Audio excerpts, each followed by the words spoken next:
te proponemos una nueva visión estratégica de la Argentina para los próximos 50 años, donde el mar asuma un rol protagónico en la matriz productiva e industrial. Sobre el conocimiento, la industria genuina del campo, el mar y el cuidado del medio ambiente, elaboramos el modelo de desarrollo Argentina Azul. Soy Carlos Lionel Trabulsi. De lunes a viernes a las 22 horas te espero aquí en Radio SAG. Juntos vamos a ir transitando toda la experiencia de concientizarnos e informarnos de las riquezas de nuestro mar. Riquezas impresionantes que no las hemos visto ni disfrutado porque le damos la espalda sistemáticamente.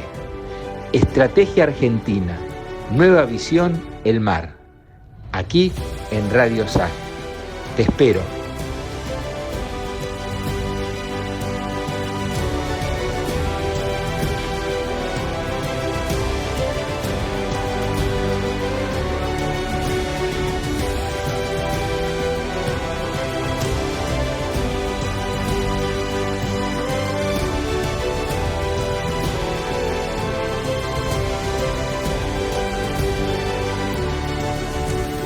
Hola, ¿cómo están?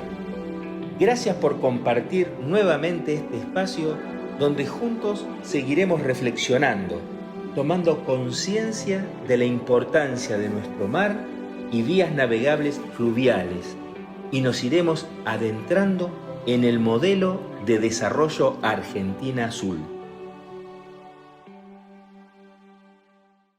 Político muy importante donde asumió un nuevo ministro de Economía, por muchos definido como el superministro.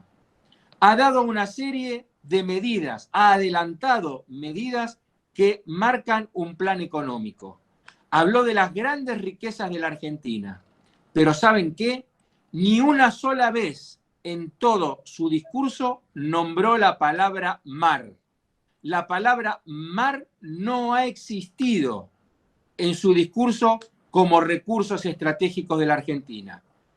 Solamente se acordó de los recursos de exportación de la pesca que van a adelantar para poder lograr un monto necesario para las reservas insuficientes o inexistentes que tiene la Argentina.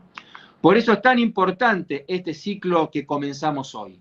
Tenemos que concientizar, y de la única forma de concientizar es esta, tratando de llegar a ustedes para que vean la importancia del mar.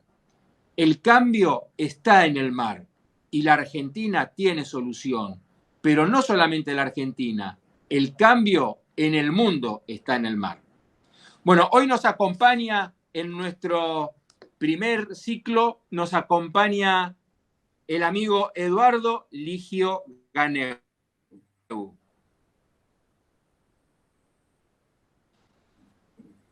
Eduardo, que es un orgullo que lo tengamos con nosotros, es comodoro de Marina, veterano de Guerra de Malvinas, especializado como aviador naval de caza y de ataque. Se ha retirado en el año 2013. Es profesor, a partir de ese momento, de estrategia en posgrado de la Escuela de Guerra Naval. Posee un máster en defensa en la Royal Military College de Canadá. Fue agregado de Defensa Argentina en Corea del Sur, ha cursado posgrados en Ciencia Política, Asuntos Estratégicos e Intereses Marítimos. Es coautor del libro La Cuestión Estratégica, Análisis y Conducción y ha publicado distintos artículos sobre seguridad, defensa, riesgos e intereses marítimos. Pero fundamentalmente es un patriota que también está convencido que el cambio está en el mar. Muy buenas noches, Eduardo, ¿cómo estás? Un placer y un honor, como dije al principio, de que nos acompañes. Buenas noches, Carlos. El placer es mío. Te agradezco esta introducción. Y bueno, sobre todo agradezco la oportunidad de participar en este primer programa de tu nuevo ciclo que tiene dos temas, dos asuntos muy, muy importantes para mí. Estrategia Argentina y nueva visión del mar. Te lo descompongo en dos partes, porque son las dos partes que creo que nos están faltando, ¿no? Una estrategia nacional que nos involucre a todos y obviamente rescatar el mar del fondo del océano, que pareciera que está demasiado enterrado porque no lo vemos, ¿no? Pero así que muchas gracias de vuelta. Así es, así es. Pero bueno, vamos a empezar con un tema que quizás es muy difícil explicarlo sin tener filminas o sin tener imágenes. Pero cuando hablamos de las jurisdicciones nacionales en relación a nuestro mar, a nuestra plataforma continental, ¿de qué estamos hablando? Estamos hablando de los límites que no se ven, pero que han sido establecidos por el derecho internacional público. Esencialmente, la base ha sido la Tercera Convención del Mar, que allá en 1982 fue la última vez que definió los límites, esos que no se ven, que no son una muralla china, en los distintos lugares del mar. Y así encontramos distintos tipos de jurisdicciones. Por ejemplo, las más cercanas, que están dentro de una línea de base, que es la que está pegada a la tierra de la costa, en algunos lugares quedan algo de agua del lado del espacio terrestre, eso se llaman aguas interiores. Por ejemplo, el Golfo San Jorge, el Río de la Plata, todo lo que queda entre dos cabos cerrados que no dan, digamos, no están literalmente en el mar. Después está el mar territorial, que de alguna forma se parece a lo que es el territorio terrestre, que llega hasta unos 20 kilómetros, 12 millas náuticas, donde ahí aparecen los derechos de soberanía del Estado de la República Argentina, pero donde los buques tienen libertad de navegación bajo una condición que es el paso inocente. O sea, transitan, se dirigen a un puerto, pueden cruzarlo, siempre y cuando no pongan en riesgo la seguridad del Estado ribereño, como sería el nuestro. Después viene hasta las 200 millas náuticas, estamos hablando de unos 350 kilómetros a partir de la línea de la costa, la zona económica exclusiva, que va desde el límite del mar territorial hasta esa distancia. Y ahí es donde el Estado tiene el derecho a explorar, explotar, tender líneas submarinas, digamos, el uso económico del mar, o sea, donde se puede pescar para que la gente lo pueda graficar.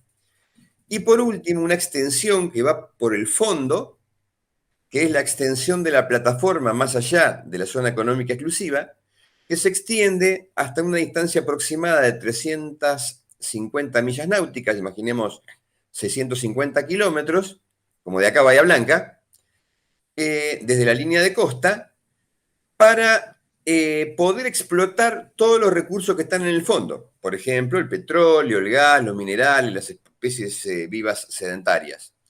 Así que en toda esa complejidad que tiene el mar, obviamente la más difícil de todos es que los límites físicos no existen. Entonces, hacer cumplir esos límites implican, diríamos, un doble esfuerzo, porque hay que cuidar las líneas interiores, hay que cuidar el mar territorial, hay que cuidar la zona económica y hay que cuidar la plataforma. Y eso, para que la gente entienda, es una extensión extraordinaria.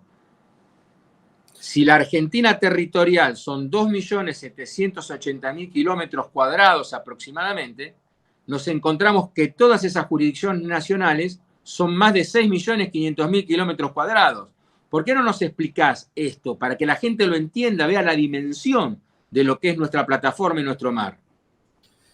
Carlos, vos sentaste la base de dos números que son fundamentales, ¿no?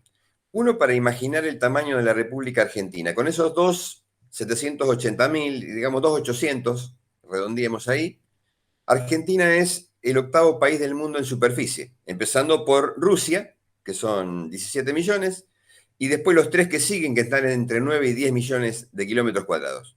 Argentina con 2.800 es el octavo.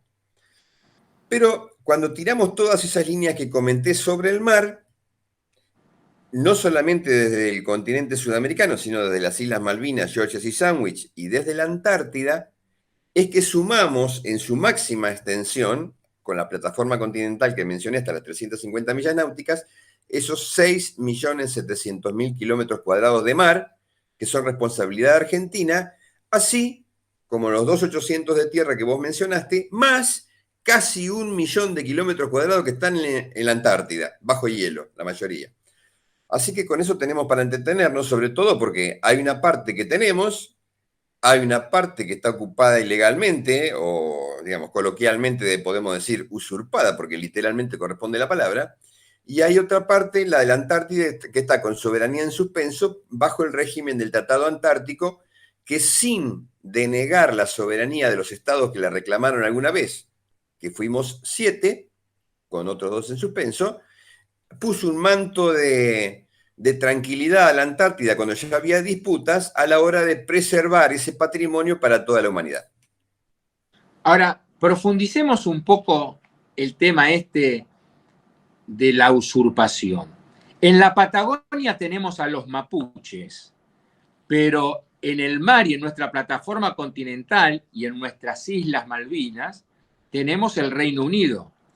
Entonces, ¿por qué no nos explicás esa disputa de soberanía que nos quiere hacer el Reino Unido? Podríamos empezar con un cuentito, ¿no? Hasta abril de 1982, hasta el 2 de abril de 1982, Argentina y los distintos países reclamaban en el mar distintos límites de soberanía.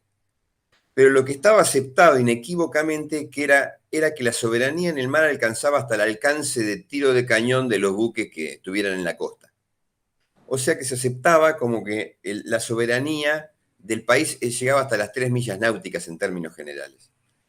Pero en 1982, con la Convención del Mar, que se redactó en abril, a fines de abril del 82, y después se puso a la firma en la Convención de Montego Bay de Jamaica en diciembre de 1982, se consolidó todo esa armadura, esa estructura marítima que dio con los límites que a nosotros ahora nos permiten reclamar.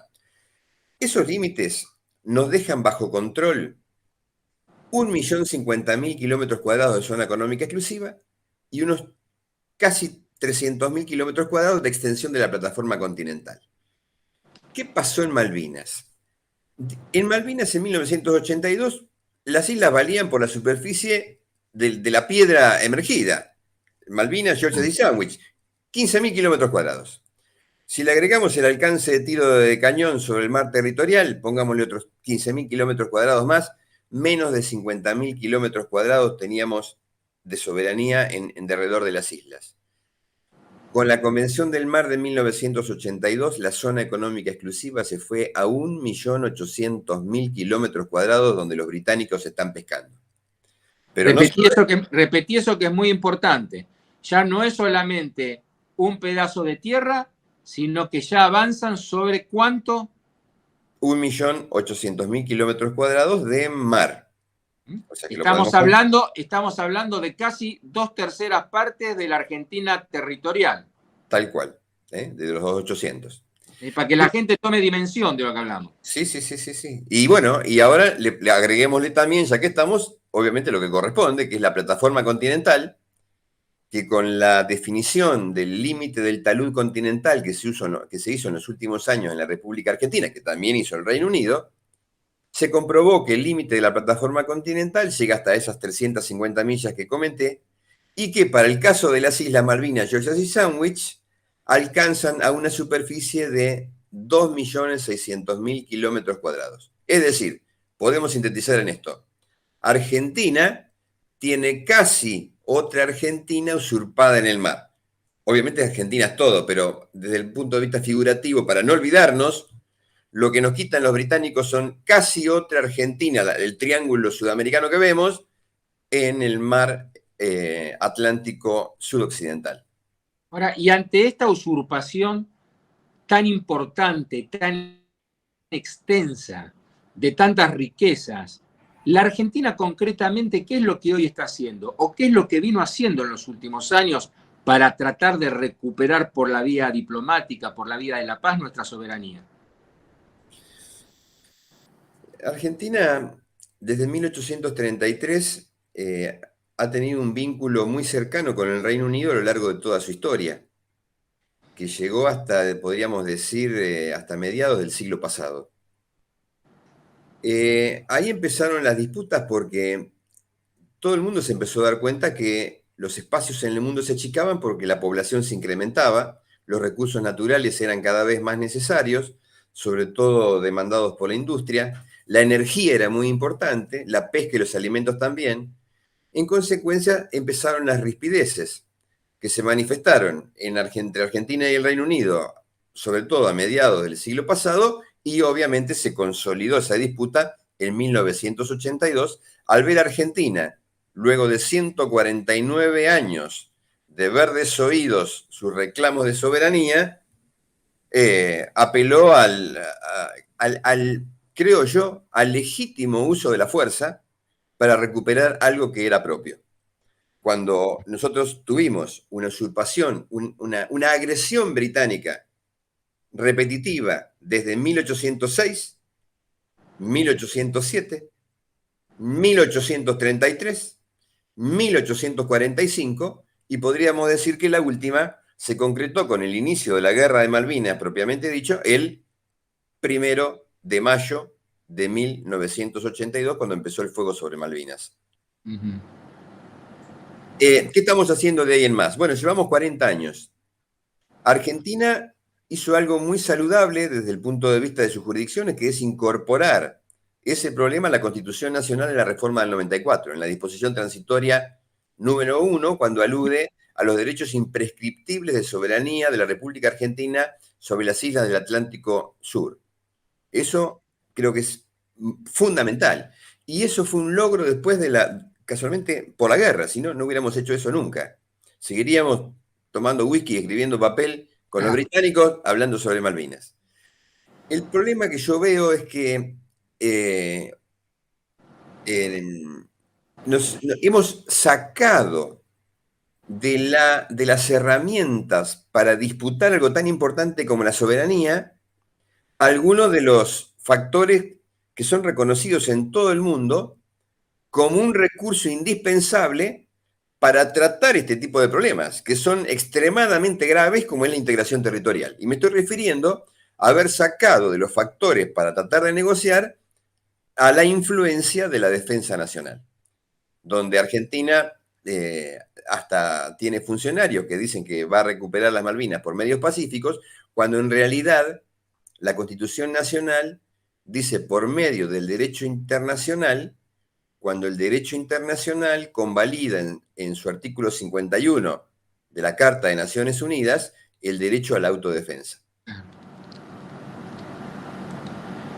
Es decir, que acepta absolutamente todo. La violencia o no la violencia, lo acepta la Constitución y el tratado. Ahora, ¿cómo puede ser que nosotros tengamos funcionarios que están vinculados al tema Malvinas y hoy estén planteando la autodeterminación de los habitantes de las Islas Malvinas, cuando todos sabemos que los habitantes de las islas es toda una colonización de personas que han venido de otros lugares y que son ingleses en su mayoría? Es decir, que no sería una autodeterminación libre de un pueblo argentino, sino que sería una autodeterminación de los propios británicos.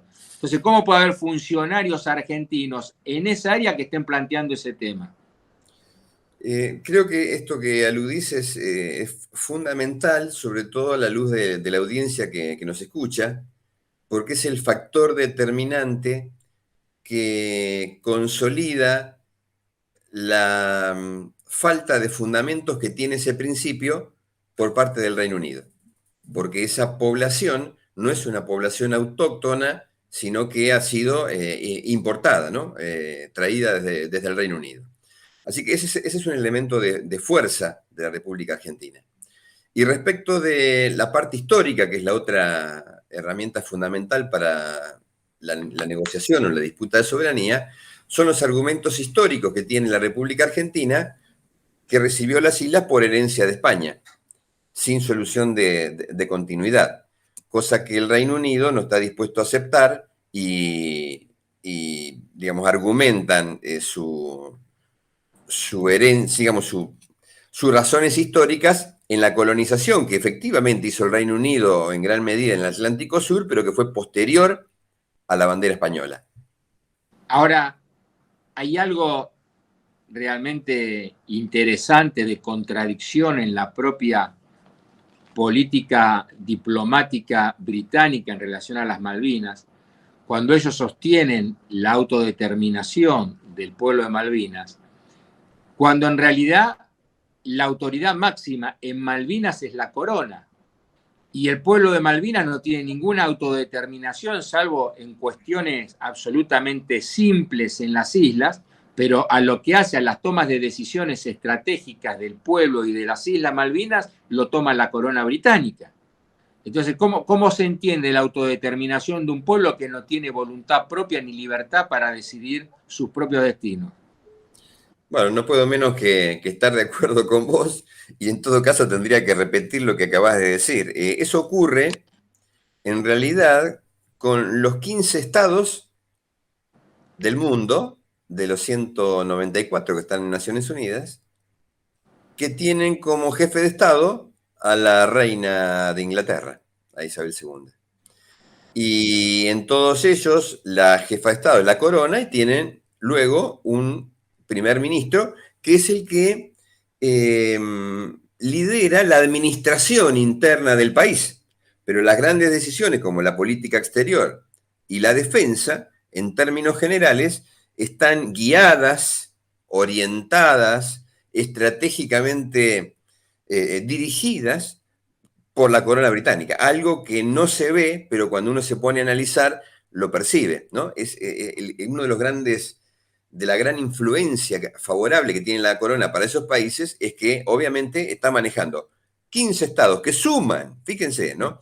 Suman 18 millones de kilómetros cuadrados, cuando incluimos Canadá, que es el segundo país del mundo, Australia, el Reino Unido, y Nueva Zelanda y un montón de islas que conforman los demás países. Cuando sumamos esos territorios, son más grandes que Rusia, ¿no? Y junto a una población que llega cerca de los 150 millones de habitantes.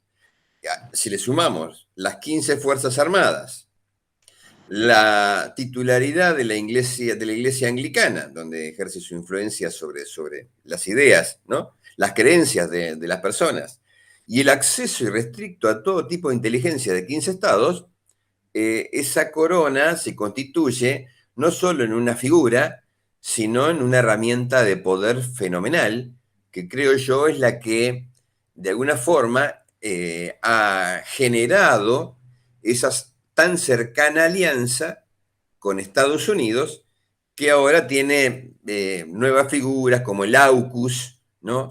Y que ya viene desde la Segunda Guerra Mundial con, por ejemplo, el acuerdo de los 5 ojos de intercambio de inteligencia cerrada entre Estados Unidos, Reino Unido, Canadá, Australia y Nueva Zelanda.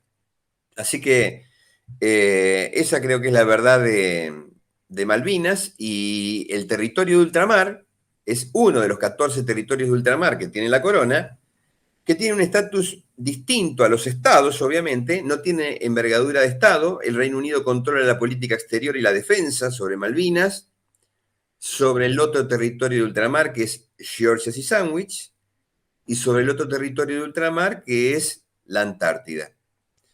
O sea que acá en el Atlántico Sudoccidental nosotros vemos 3 manifestaciones políticas de la corona británica, que son los 3 territorios de ultramar que tenemos, que de alguna forma usurpan nuestro territorio.